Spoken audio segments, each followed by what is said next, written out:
নিশ্চয়ই ভালো আছো। আমরা ইতিহাসের পঞ্চম অধ্যায়ের 20 শতকের ইউরোপের যে আলোচনা আমরা করছিলাম তার যে ধারাবাহিক আলোচনা, সেই আলোচনায় আমাদের আজকের আলোচ্য বিষয় অর্থাৎ আজকের পাঠ ভার্সাই সন্ধির শর্তাবলী। ভার্সাই সন্ধির শর্তাবলী। তো এই ভার্সাই সন্ধি কি এই ব্যাপারে একটু আমরা আগে জেনে নিই। ভার্সাই সন্ধি হচ্ছে বিজয়ী মিত্র শক্তি বর্গের সঙ্গে বিজিত বা পরাজিত জার্মানির যে সন্ধি হয়েছিল। তাহলে বিজিত জার্মানির সঙ্গে বিজয়ী মিত্র শক্তি বর্গের যে সন্ধি হয়েছিল সেই সন্ধিটাকে বলা হচ্ছে ভার্সাই সন্ধি। তাই নাম ভার্সাই সন্ধি কেন?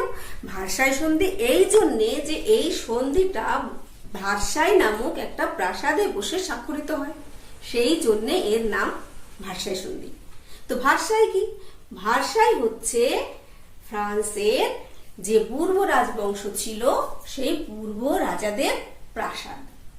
তাহলে এক কথায় কি বলা যায় ভার্সাই সন্ধি কি?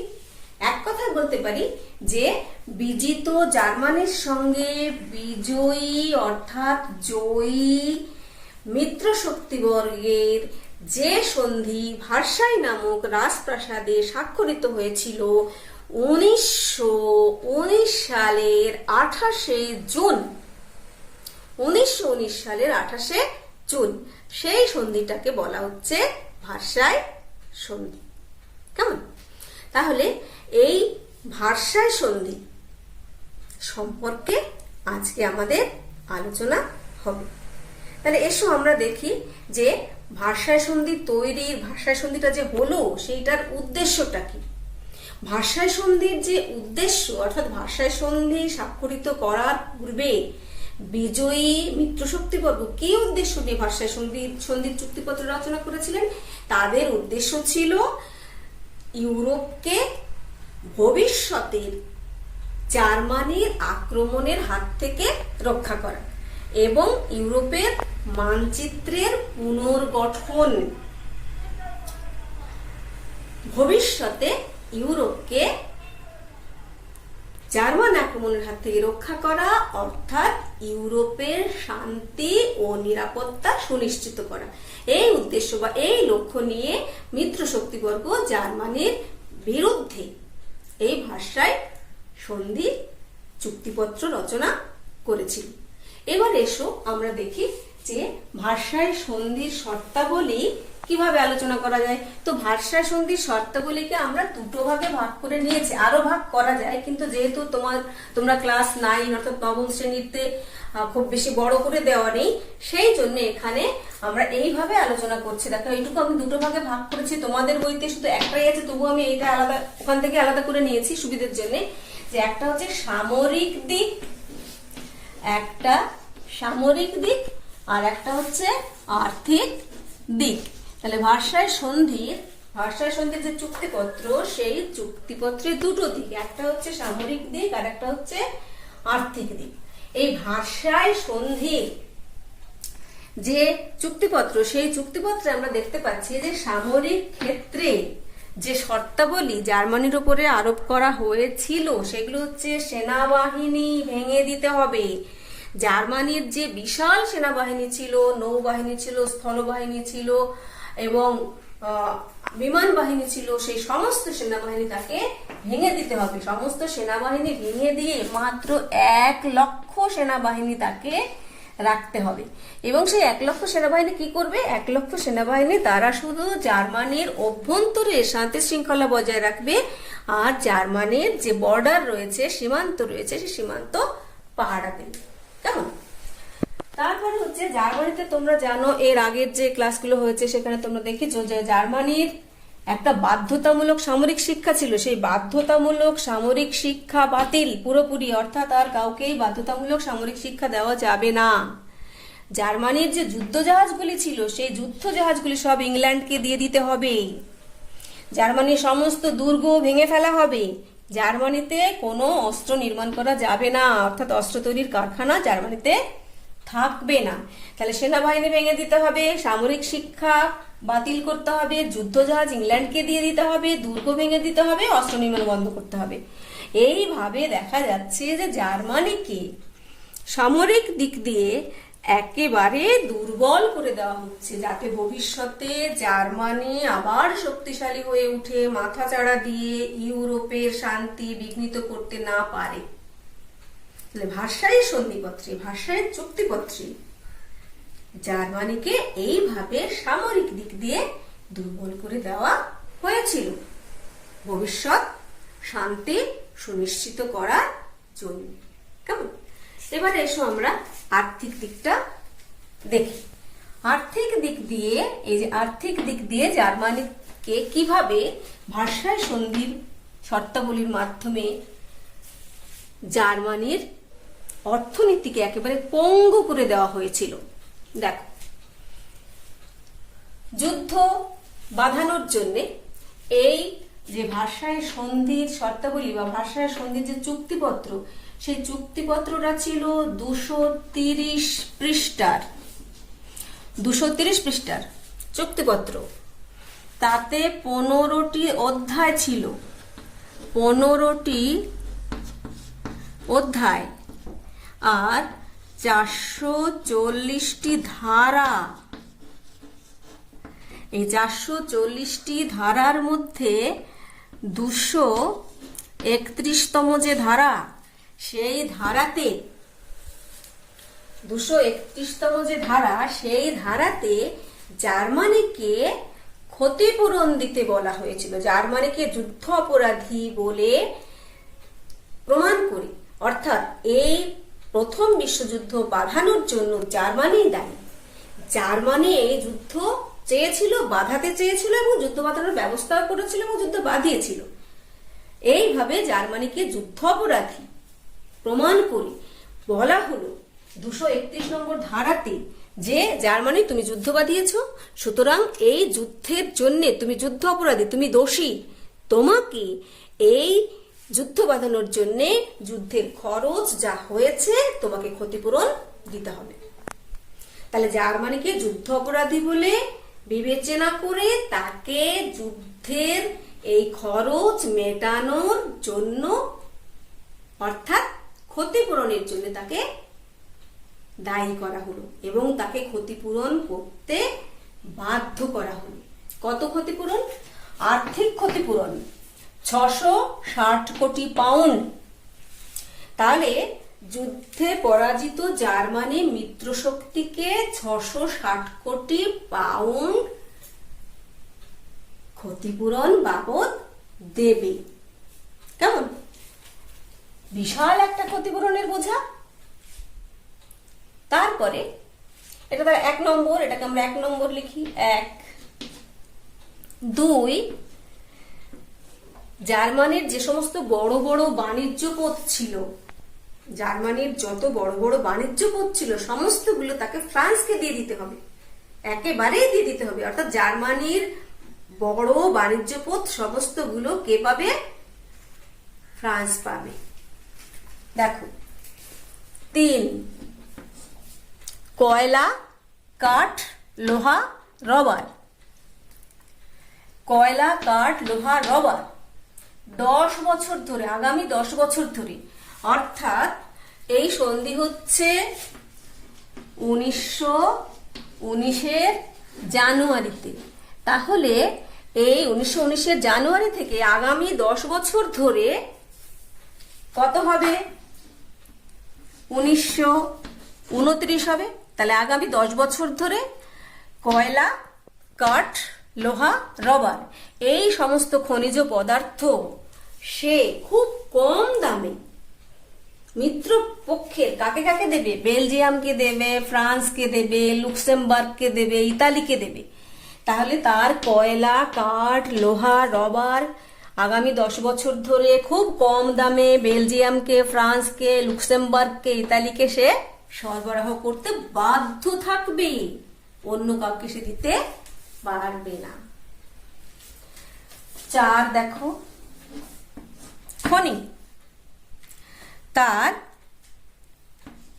67টি কয়লা খনির মধ্যে 53টি, 67টি কয়লা খনি ছিল জার্মানির, তার মধ্যে 53টি কয়লা খনি, জিঙ্ক 16টি, সীসা 11টি।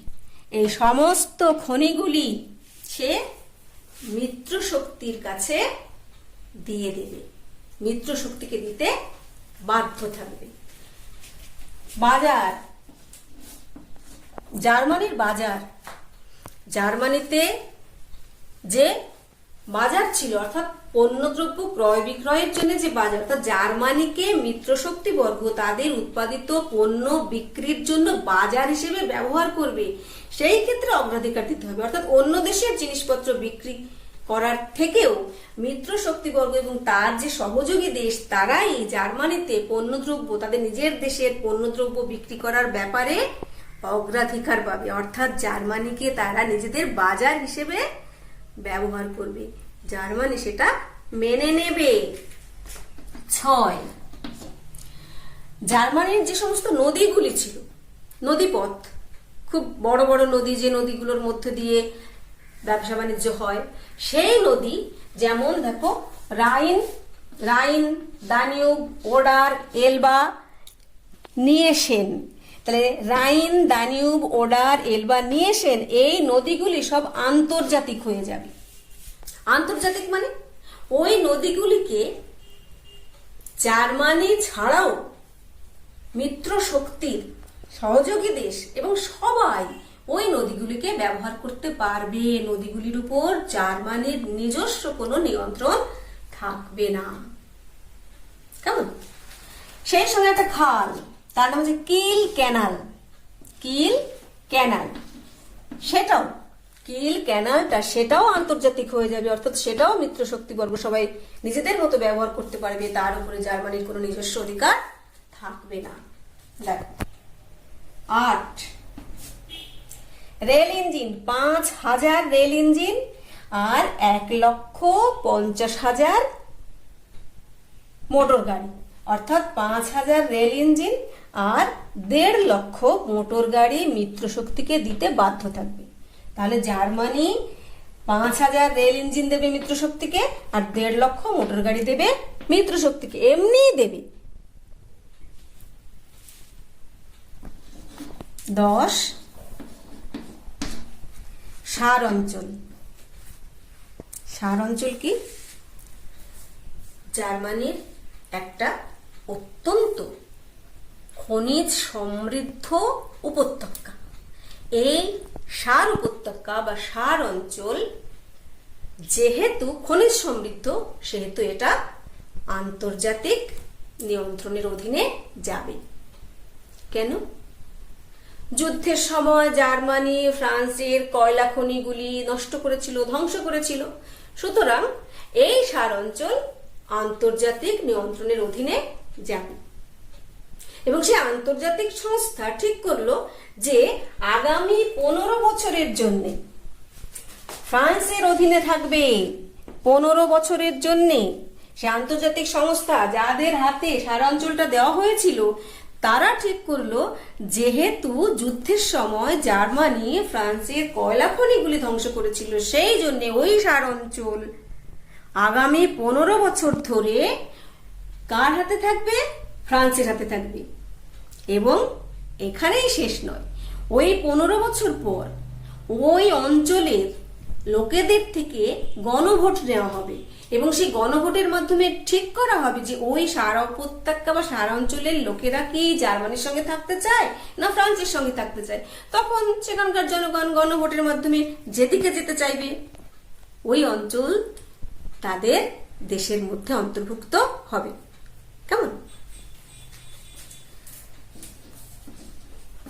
জার্মান বহির্ভূত জার্মান নাগরিকদের সম্পত্তি, দেখো জার্মানির বাইরে তো অনেক লোক বসবাস করত, তোমরা জানো আমাদের দেশের লোকেরাও কত বাইরের দেশে বসবাস করে। বর্তমানে এই যে করোনা চলছে তাতেই তোমরা দেখতে পাচ্ছ যে কত বাইরের দেশের আমাদের দেশের লোকেরা রয়েছে, তাদের কানার ব্যবস্থা হচ্ছে। তখনও ছিল, জার্মানির যে সমস্ত নাগরিকেরা জার্মানির বাইরের দেশগুলোতে ছিল, সেই সমস্ত দেশে তাদের যে সম্পদ, সেই সম্পদগুলোর উপরে জার্মানির কোনো অধিকার নেই বা জার্মানির নাগরিকদেরও কোনো অধিকার নেই।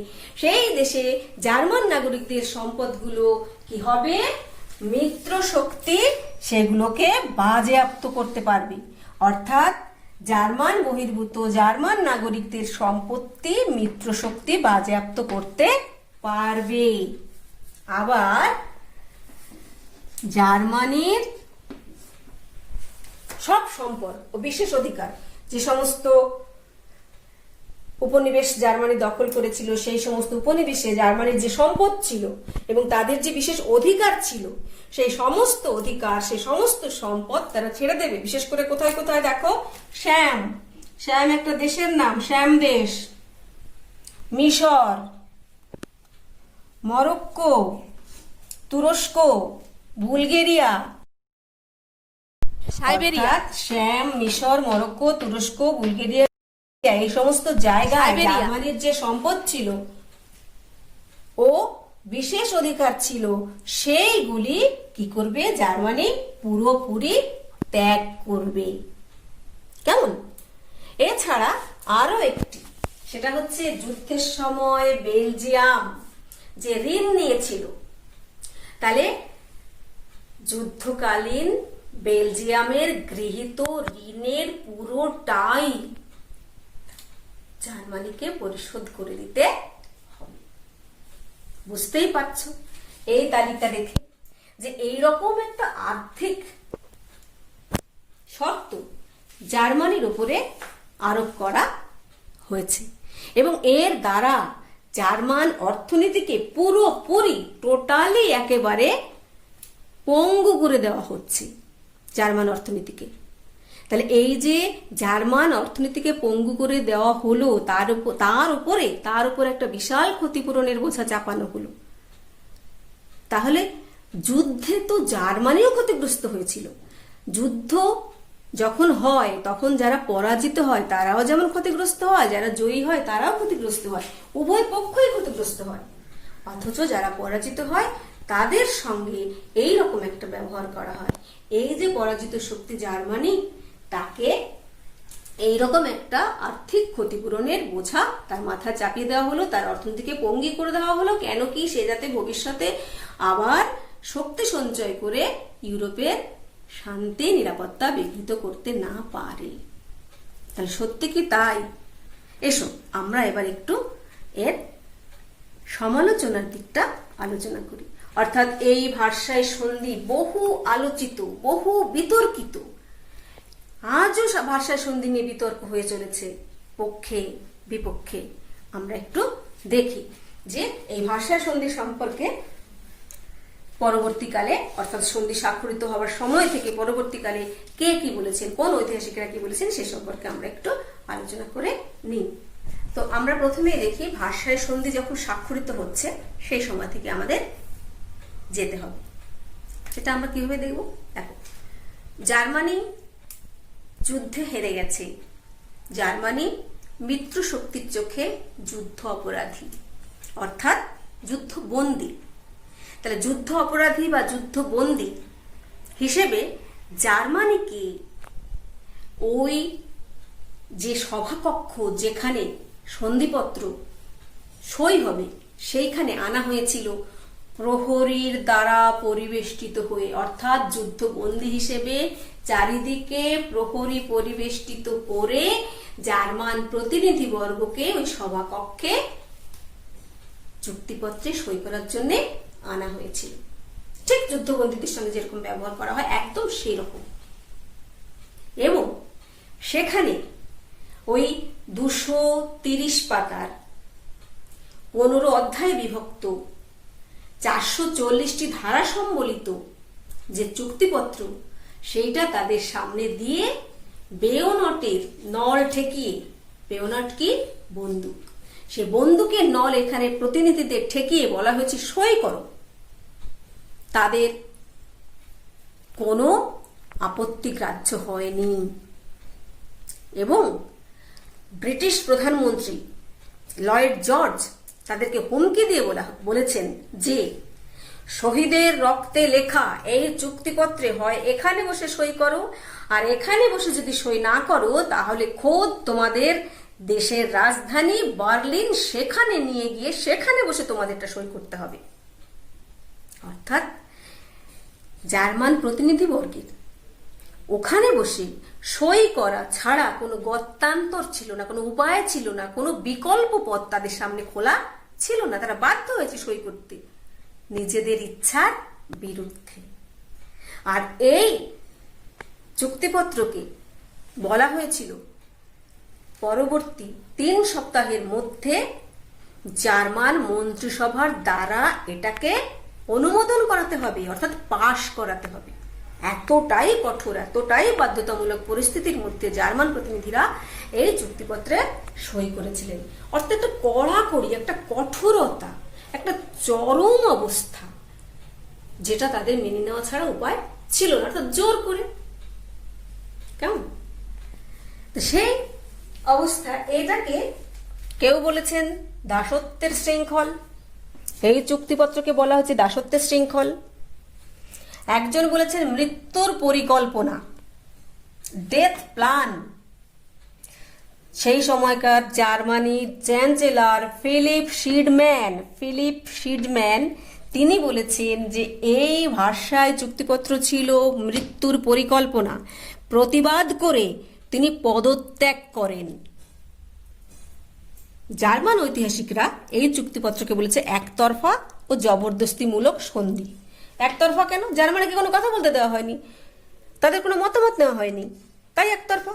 এবং জবরদস্তি, জোর করে চাপিয়ে দেওয়া, তাই জবরদস্তি। এছাড়াও অনেকে এটাকে বলেছেন চরম অবাস্তব, অতি কঠোর, প্রয়োজনের তুলনায় অতি কঠোর এই জার্মানির প্রতি যে ভাষায় সন্ধি, সেটাকে এইভাবে বিভিন্ন ঐতিহাসিক বিভিন্ন দৃষ্টিকোণ থেকে একে ব্যাখ্যা করেছেন। কেমন? দেখো, এই যে আর্থিক দিক, জার্মানির ওপর যে আর্থিক শর্তাবলী চাপানো হলো, সেই আর্থিক শর্তাবলীটাকে যদি আমরা বিশ্লেষণ করি, ল্যাংসাম, একজন বড় ঐতিহাসিক ল্যাংসাম, তিনি বলেছেন দেখো, জায়গা, এই সন্ধির জন্য জার্মানিকে 25,000 বর্গমাইল জায়গা, অর্থাৎ অঞ্চল 25,000 বর্গমাইল জায়গা ছেড়ে দিতে হয়েছে। তার 70 লক্ষ জনগণ চলে গেছে এই জায়গা ছেড়ে দেওয়ার জন্য। 15% চাষযোগ্য জমি সে হারিয়েছে। 12% পশু সম্পদ তাকে ছেড়ে দিতে হয়েছে। 10% বড় শিল্প, বৃহদায়তন শিল্প, 10% তার থেকে চলে গেছে।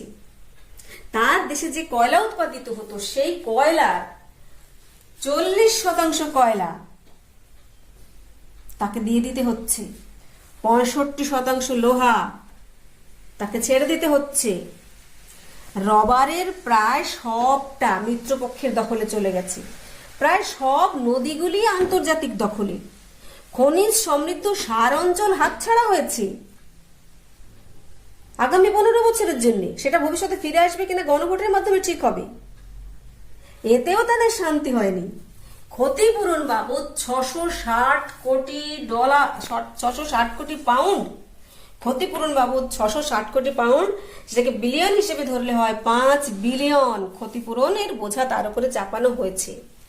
এইরকম একটা ব্যবহার। আচ্ছা, এটা মনে হয় না যে পরাজিত শত্রুর প্রতি এই ব্যবহার? যুদ্ধ কি জার্মানি একা বাঁধিয়েছিল? শুধু জার্মানি একাই দায়ী ছিল? আর কোনো দেশ দায়ী ছিল না? তাদের দায়িত্ব ছিল না? উইড্রো উইলসন বলেছিলেন আত্মনিয়ন্ত্রণের অধিকার, এক জাতি এক রাষ্ট্র। জার্মানির থেকে যে অঞ্চলগুলো কেড়ে নেওয়া হয়েছিল, সেই অঞ্চলগুলো তো জার্মান ভাষাভাষীর লোক, তাদেরকে আত্মনিয়ন্ত্রণের অধিকার এই ভাষায় সন্ধিতে লঙ্ঘিত হয়নি। আর যে সমস্ত জার্মানির সম্পদ কেড়ে নেওয়া হলো, জার্মানিকে অর্থনৈতিকভাবে পঙ্গু করে দেওয়া হলো, এটা কি একটা পরাজিত শত্রুর প্রতি এতটাই কঠোর হতে হবে? সুতরাং জার্মানির প্রথম থেকে যেহেতু নিজেদের ইচ্ছার বিরুদ্ধে এই সন্ধিপত্রে স্বাক্ষর করতে বাধ্য হয়েছিল, সেহেতু প্রথম থেকেই কিন্তু জার্মানির এই চুক্তিপত্রের প্রতি এতটুকু দায়বদ্ধতা ছিল না। এতটুকু দায়বদ্ধতা ছিল না জার্মানির এই সন্ধিপত্রের প্রতি। সুতরাং দেখা যাচ্ছে যে বিজয়ী শক্তিবর্গ, মিত্র শক্তিবর্গ এই সন্ধির নামে জার্মানির প্রতি একটা প্রতিশোধ স্পৃহা, প্রতিশোধের একটা ইচ্ছা তারা পূরণ করেছিলেন, জার্মানির থেকে শোধ তুলেছিলেন। তাই এই ভার্সাই সন্ধি আপাত দৃষ্টিতে হয়তো ইউরোপের শান্তি রক্ষা করছে বলে মনে হচ্ছে, কিন্তু আসলে ভার্সাই সন্ধি পরবর্তীকালের ইতিহাসের গতি প্রকৃতিকে সম্পূর্ণভাবে পরিচালিত করছে বললে এতটুকু ভুল বলা হয় না। কেন কি এই ভার্সাই সন্ধি স্বাক্ষরিত হবার 20 বছরের মধ্যে পৃথিবী আবার একটা বিশ্বযুদ্ধের মুখোমুখি হচ্ছে এবং সেই যুদ্ধ বাঁধাবার জন্য কিন্তু দায়ী থাকছে সম্পূর্ণভাবে জার্মানি। আর জার্মানি কেন সেটা করছে? এই ভার্সাই সন্ধির কঠোরতার জন্য, অবাস্তবতার জন্য, নির্মমতার জন্য। সুতরাং বলা যায় যে ভার্সাই সন্ধি, এই জবরদস্তিমূলক একতরফা সন্ধি ইউরোপের শান্তি নয়, পরবর্তীকালে বিশ্বযুদ্ধের জন্য দায়ী। তাই বলতে পারি আমরা যে এই ভার্সাই সন্ধির মধ্যে দ্বিতীয় বিশ্বযুদ্ধের বীজ লুকোনো ছিল। কেমন? তাহলে আমরা আমাদের ভার্সাই সন্ধি সম্পর্কে আলোচনা আজকে এখানে শেষ করছি। আমরা এর পরের ক্লাসে আলোচনা করব মহামন্দা। পরবর্তীকালে 1929 সালে গোটা পৃথিবী একটা প্রচন্ড আর্থিক দুর্যোগের মধ্যে পড়ে, যেটাকে বলেছে গ্রেট ডিপ্রেশন বা মহামন্দা। আমরা পরের ক্লাসে যেটা আলোচনা করব। তো আজকের এই আলোচনা আমরা এখানে শেষ করলাম। যদি উপকার হয়ে থাকে, ভালো লেগে থাকে, অবশ্যই লাইক করবে, শেয়ার করবে আর কমেন্টস করতে ভুলো না। আর যদি কেউ নতুন এসে থাকো, আমাকে প্রথমেই দেখছো, তাহলে সাবস্ক্রাইব করে দেবে এবং বেল আইকনটা ক্লিক করে রাখবে আর অলে সিলেক্ট করে রাখবে, যাতে আমার পরের ক্লাসগুলো সবার আগে তুমি দেখতে পারো। আর অবশ্যই শেয়ার করতে ভুলো না। শিক্ষা ছড়াতে হয়, তাহলে শিক্ষা বাড়ে। ভালো থেকো সবাই। আজকের মতো এখানে শেষ করছি।